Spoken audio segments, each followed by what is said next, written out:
Polda Bali menyampaikan perkembangan terbaru mengenai penyidikan kasus penembakan brutal terhadap dua warga Australia yakni Zivan Ratmanovic, usia 32 tahun, dan Sanar Ganim, usia 35 tahun, di villa mewah di Jalan Pantai Munggu Seseh, Desa Munggu, Kecamatan Mengwi, Badung.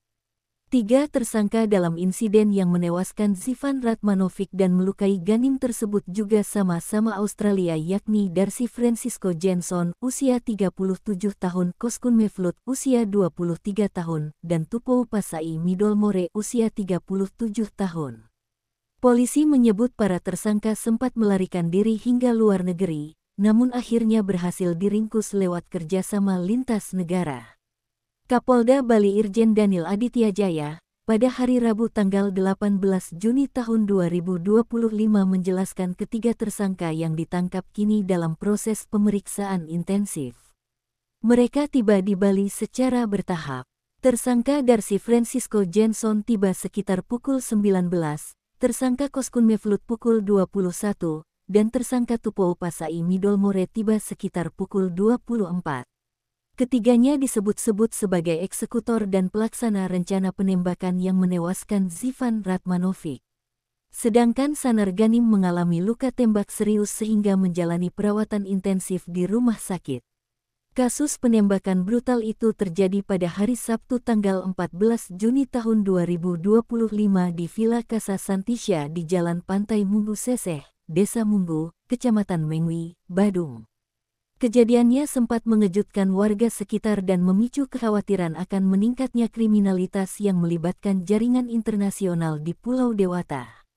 Menurut Irjen Daniel, hasil penyelidikan awal, ketiga tersangka menggunakan sejumlah kendaraan untuk mengeksekusi korban dan melarikan diri. Mereka awalnya menaiki sepeda motor ke TKP. Usai beraksi, mereka kabur dengan mobil Toyota Fortuner putih yang kemudian ditinggalkan di Tabanan. Dari sana, para tersangka melanjutkan pelarian menggunakan mobil Suzuki XL7 untuk menyeberang melalui jalur darat menuju Pulau Jawa. Mobil XL7 tersebut kemudian diketahui digunakan para tersangka untuk menuju Surabaya. Mereka kemudian ke Bandara Soekarno-Hatta di Tangerang, Banten, hingga akhirnya terbang ke luar negeri. Jejak pelarian mereka terendus berkat koordinasi erat antara Polda Bali, Polres Badung, Bareskrim Polri, Interpol, dan pihak imigrasi. Dua tersangka yakni Koskun Mevlut dan Tupou Pasai Midolmore melarikan diri ke Singapura. Keduanya berhasil diamankan di sana, sedangkan satu lainnya lagi yakni Darcy Francisco Jenson ditangkap di Bandara Soekarno-Hatta. Hingga saat ini motif penembakan misteri. Penyidik mendalami kemungkinan adanya hubungan antara para tersangka dengan korban. Polda Bali belum dapat menyimpulkan apakah para tersangka saling mengenal dengan korban atau tidak. Itu masih dalam proses pendalaman. Polisi juga berupaya menemukan senjata api yang digunakan tersangka dalam penembakan. Sedangkan barang bukti berupa kendaraan yang dipakai para tersangka telah diamankan. Proyektil peluru tengah diuji melalui proses balistik oleh tim laboratorium forensik Lab4 untuk mencocokkan hasil temuan di lokasi kejadian dengan potensi senjata yang digunakan.